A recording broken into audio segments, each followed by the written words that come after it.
So, you're on your way to your commercial audition.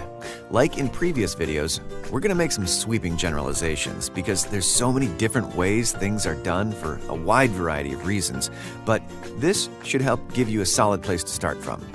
For our purposes here, we're going to assume this is a union commercial that you're auditioning for. Non-union spots that are cast through a casting director will tend to be run similarly. When you show up to the casting office, about half the offices in town have a front desk where you sign in with an assistant or an intern, and the other half have a self-service sign-in area. If it's an office where you sign in with a real live person, be nice to them. Sometimes it's actually the casting director themselves who are manning the desk. But even if it's just an intern that you release your traffic frustrations upon, word travels quickly. And you shouldn't treat the casting director differently than you treat the intern anyhow. Treat them as people. Help out by bringing some peace and kindness to the start of your audition. When you sign in for a union commercial, there will be a sign-in sheet to fill out. Now, I'm not going to cover absolutely everything on that sheet, but I really encourage everyone to read the whole thing completely at some time. And the union contracts. Read those too. They're all on SAG-AFTRA's website. These videos are great, but the contracts will tell you everything. They may be boring, but you'll know more about the acting business than most, and you'll just be proud of yourself. Anyhow, the sign-in sheet. The sheet, called an Exhibit E form, is a union document that is used to keep track of who auditioned for the commercial, how long they were required to stay for, and other useful info. On the sign-in sheet, you must remember to write your name legibly and include your union membership number if you're a member, or you can use your social security number if you've not yet joined. You also write down your agent, your actual audition time, and the time that you signed in. And when you leave the audition, you must sign out listing the time you leave the audition. If you are required to stay for more than an hour, you may be eligible for compensation for your time, but you have to sign in and provide all of this info for that to be possible.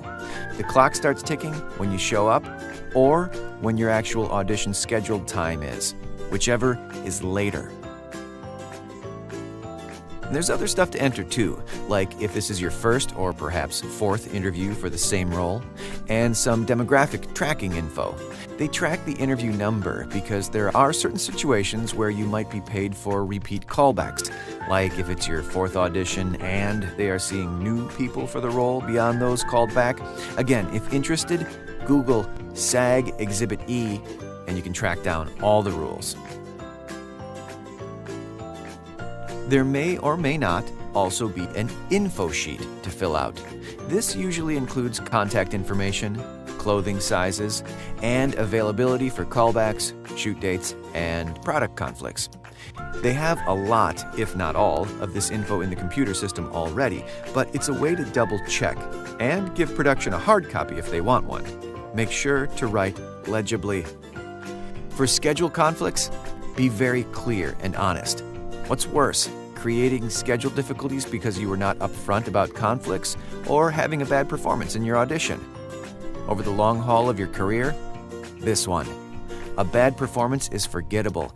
Bad business moves, less so. And think about your conflicts before writing them down. Would you really not be available for that national commercial shoot that would likely net you 5 figures? Or could you get your understudy to go on for you for that storefront theater show you're in? Know these things beforehand. Is that soccer game skippable? Then don't write it down. Don't write it down if you'd like production to move the shoot date, but you could be available if need be. Write down your solid conflicts. Getting married? Probably should write it down. Skip the commercial. Unless it's a campaign.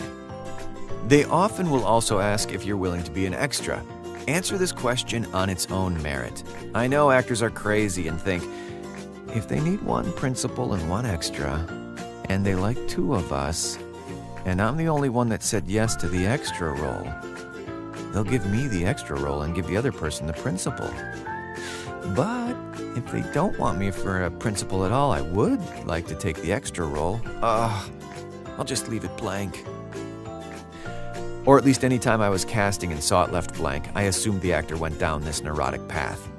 Your answer will not affect your casting for the principal role in the slightest. No one remotely looks at that info until all the principals are done being cast. Period. If you want to do extra work in the event you don't book the role, answer yes. If you don't want to do extra work, answer no.